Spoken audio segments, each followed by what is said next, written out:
Hello everyone, this is Geeta Bhatt. I hope you all are good at home. So today I am going to discuss a numerical which is related to first colligative property. As you know, हमने पहले discuss की हैं colligative properties क्या होती हैं, उसके type discuss किए थे कि कॉलिगेटिव प्रॉपर्टीज मेनली 4 टाइप्स की होती है. The first is relative lowering of vapour pressure, second is osmotic pressure and the third is elevation of boiling point and the fourth is depression of freezing point. तो ये 4 colligative properties और colligative property होती क्या है इतना हमने पढ़ लिया था, और relative lowering of vapour pressure भी हमने डिस्कस किया था. So today we discuss a numerical which is related to relative lowering of vapor pressure.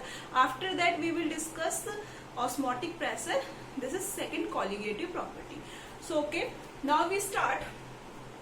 If आपको given है P not and P naught minus PS, ठीक है, ये दो चीजें आपको गिवन है और तब आपको क्या करना है, न्यूमेरिकल करना है.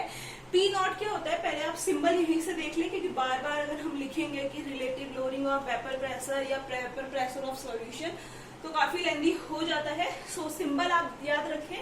P नॉट क्या होता है, आपका वेपर प्रेशर होता है, and P naught minus PS जो है वो है आपका लोअरिंग ऑफ वेपर प्रेशर. ठीक है, तो ये दो चीजें आपको गिवन है क्वेश्चन में, ये दो चीजें आपको गिवन है.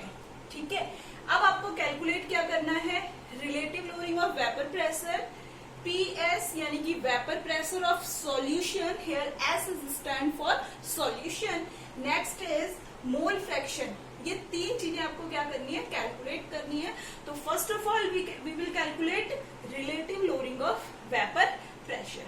ठीक है, लिख लेते हैं relative lowering of vapour pressure.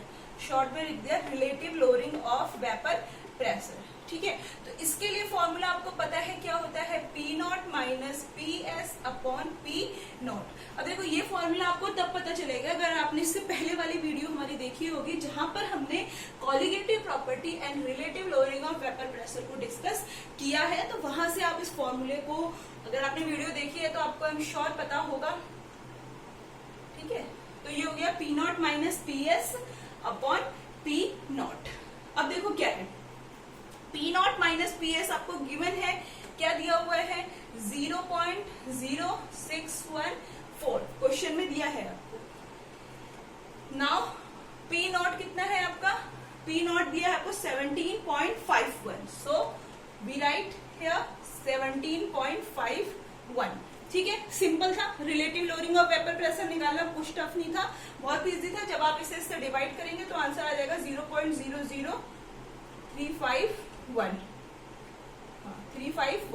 ठीक है, तो ये आ जाएगा आपका relative lowering of vapour pressure. बहुत इजीली निकल गया क्योंकि आपको दोनों वैल्यूज गिवन है, बस वैल्यू रखनी है और फॉर्मूले पे और आंसर निकाल लेना है. ठीक है, नेक्स्ट जो आपको कैलकुलेट करना है वो क्या है, आपका vapour pressure of solution. Solution का वो वेपर प्रेशर कैलकुलेट करना है सॉल्यूशन का. तो लिख लो PS क्या करना है, अब आपको कैलकुलेट करना है. ठीक है, तो जो आपको दी हुई है चीजें, जैसे कि क्या दिया हुआ है आपको, P नॉट दिया हुआ है, लिख लेते हैं एक बार. P not 17.51, P naught minus PS दिया हुआ है आपको 0.0614. यहाँ तक की बात समझ में आई. कैलकुलेट करना है हमें वेपर प्रेशर ऑफ सॉल्यूशन. दो चीजें आपको गिवन है तो बस सिंपल से रख दो. अब तो कोई प्रॉब्लम नहीं है जब ये चीजें आपको दी हुई है. तो देखो क्या रखेंगे, 17.51 माइनस PS आपको कैलकुलेट करना है equal to P naught minus PS कितना दिया हुआ है, जब इधर जाएगा तो P नॉट की वैल्यू हमने यहाँ रख दी, PS कैलकुलेट करना है. और फिर आपको P नॉट माइनस PS कितना दिया हुआ है 0.0614. P naught minus PS, P not की जगह पर हमने रख दिया 17.51 because it's given, and P minus PS, तो PS आपको कैलकुलेट करना है, एंड 0.0614 ये क्या है आपका P नॉट माइनस PS यानी लोअरिंग ऑफ वेपर प्रेशर. इस फॉर्मूले से ही हमें ये फॉर्मूला मिल गया. ठीक है, जब इसे चेंज करोगे अब तो ये हो गया यहाँ से. अब इसे सॉल्व कर लेंगे. PS देखो सॉल्व करने पे क्या होगा, जब आपको पीएस कैलकुलेट करना है तो पीएस कहाँ आ जाएगा, इक्वल टू के इधर ले आएंगे हम, इतना तो मैथमेटिकली आता ही है सबको। अब 17.51 माइनस 60.0614, तो जब आप इसे कैलकुलेट करेंगे, यहां तक समझ में आया, 17.51 इधर चला गया और माइनस 0.614 इधर आ जाएगा। तो अब इसे आप माइनस करोगे तो आंसर आ जाएगा आपका 17.4688। ठीक है, 17.46 नहीं माइनस करना है ना, 17.44 आएगा, सॉरी 17.4468 ये आएगा आपका राइट आंसर। ठीक है, तो वेपर प्रेशर ऑफ सॉल्यूशन बहुत इजीली कैलकुलेट हो गया, 17.4468, या आप लिख लो 17.446 तक भी लिख सकते हैं। ठीक है, 3 डेसिमल तक। अब आपको क्या करना है, मोल फ्रैक्शन कैलकुलेट करना है, मोल फ्रैक्शन। अब देखो क्या है, मोल फ्रैक्शन के लिए आपको मैंने बताया था, जब हमने ये formula relative lowering of vapour pressure discuss किया था, तो वहां पर हमने क्या डिस्कस किया था, फॉर्मूला जो आपको याद होगा, P naught minus P S upon P naught equal to N2 upon N1 plus N2, इतना आपको याद होगा। एंड ये किसके इक्वल था, हमने बोला था X2, यानी कि मोल फ्रैक्शन के इक्वल है आपका। ठीक है, तो इतनी चीजें तो हमने डिस्कस की थी, जब ये पता है हमें तो यहाँ से फिर बहुत इजी हम मोल फ्रैक्शन निकाल सकते हैं। और ये X2 क्या है आपका, मोल फ्रैक्शन ऑफ सॉल्यूट। जब हमें सॉल्यूट का मोल फ्रैक्शन पता चल जाएगा तो सॉल्वेंट का बहुत इजीली निकल जाएगा। अब देखो क्या है, N2 upon N1 plus N2 की जगह पे हम क्या रख सकते हैं, ये रख सकते हैं, इसकी वैल्यू रख सकते हैं, क्योंकि वो किसके इक्वल है, इसी के इक्वल है। ठीक है, तो P naught minus P S upon P not, ये हमने अभी यहाँ सॉल्व किया था, तो आंसर क्या आया था हमारा 0.00351, तो यहाँ से हमें मिल गया 0.00351, तो ये क्या मिला आपको, X2 मिल गया, यानी कि मोल फ्रैक्शन ऑफ सॉल्यूट।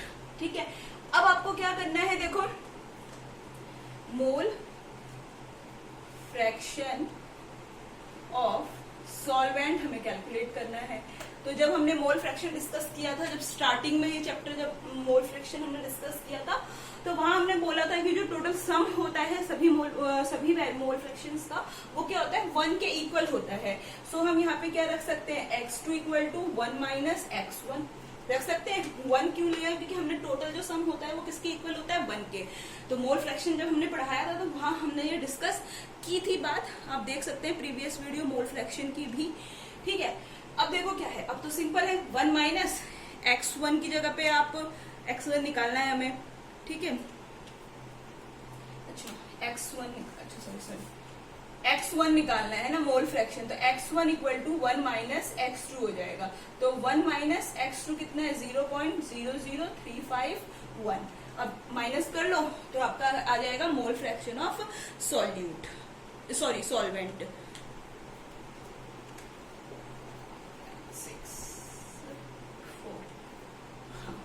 X1, तो X1 आ जाएगा आपका 0.9964। ठीक है, काफी इतना यहाँ तक, तो ये है आपका मोल फ्रैक्शन ऑफ सॉल्वेंट।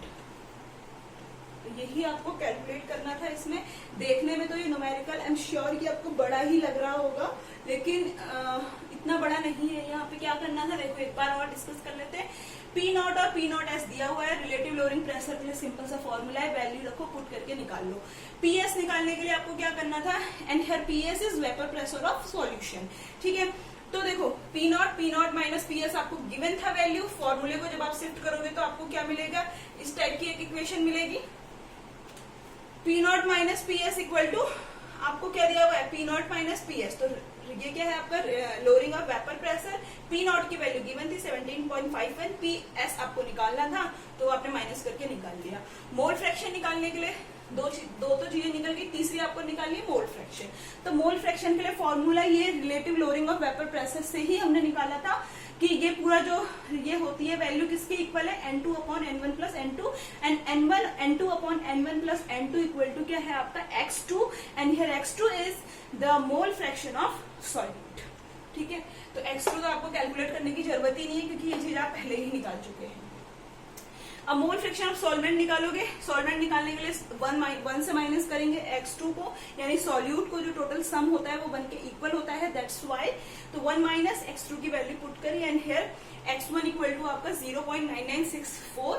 सो ये है आपका न्यूमेरिकल जो कि किस पर बेस्ड है, relative lowering of vapour pressure. और इस टाइप का न्यूमेरिकल KVS में आता है फॉर पीजीटी। और अगर हम बात करें 12th के लिए भी ये बहुत इंपॉर्टेंट टॉपिक है आपका, न्यूमेरिकल आते हैं यहाँ से कॉलिगेटिव प्रॉपर्टी से। So that's all for today. In next video we will discuss osmotic pressure. This is second colligative property. Video पसंद आया तो लाइक शेयर एंड सब्सक्राइब जरूर करें। Thank you.